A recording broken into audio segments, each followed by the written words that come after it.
So you've got Quins on Saturday, who are obviously really close to you in the league, only 4 points behind you. What kind of incentive does that bring to these games, these massive games towards the end of the season? Yeah, it's huge for us. You know, we want to finish as high up in the league as possible, and it's a very important game for us because we're at home in front of our fans, and you know we've only got a couple of games left for Mark Cueto as well, playing at home. So I think it's going to be everyone's very motivated to make sure we make amends from the last game.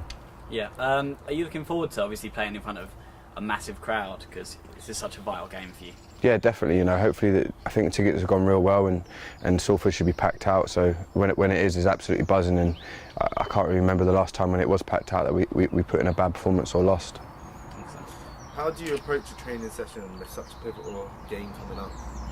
Every training session I try and just make sure I'm getting something out of it, trying to improve the entire time, making sure our team unity is very strong.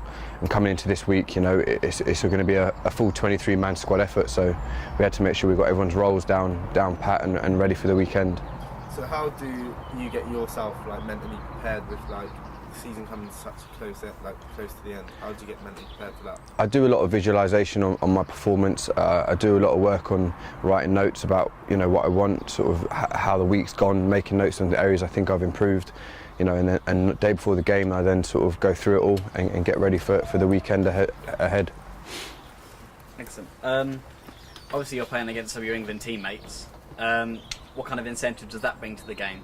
Yeah, it's always good to be playing against best players in the league, and it's going to be very important that we put on a good show. I think you look through the core of their team, from sort of their hooker, obviously Chris Robshaw, Nick Easter, Danny Care, Nick Evans. That's a very strong sort of core of their squad, so it's important that we put in a good performance and keep them as quiet as possible.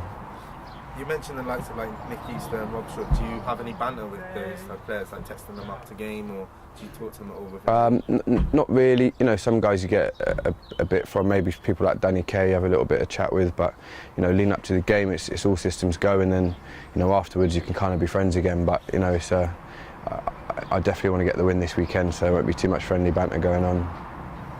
Awesome. Last one from me. Like us, you're obviously from down south of England. What do you enjoy? You've always been up in the north for quite a while. What do you enjoy about living up in the north? I like the difference from London, the speed of life up here. Obviously, it's not too slow, but it's not quite as intense as it is down south.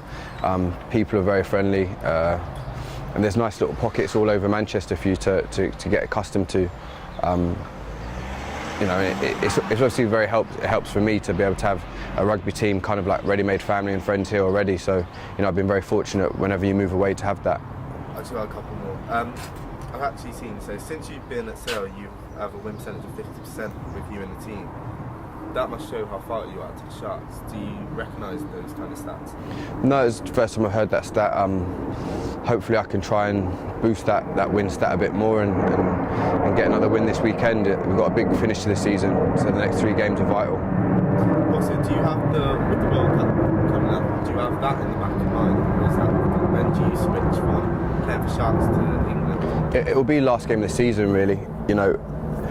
These next 3 games are very important for this club and the future of it for next year. But with that, it comes down to individual performance, it comes down to every individual. So when you do perform well, you will get recognised for that. So that's going to be the main focus for myself. And also my last question, just with the World Cup being in England, do you think the home advantage will be pivotal to doing well? And also, will that make you raise your game to the next level because you're on home side? Yeah, undoubtedly home advantage does help. You see that in the Premiership, when teams are at home, they're stronger. But I think when it comes to World Cup, there's going to be so many, big gun teams that are raring to go. It's going to be an outstanding occasion. I think it's going to be about whoever the best team is on the day when it comes down to it. And England are going to put in all the preparation to make sure that they put their hand up to be. That's great.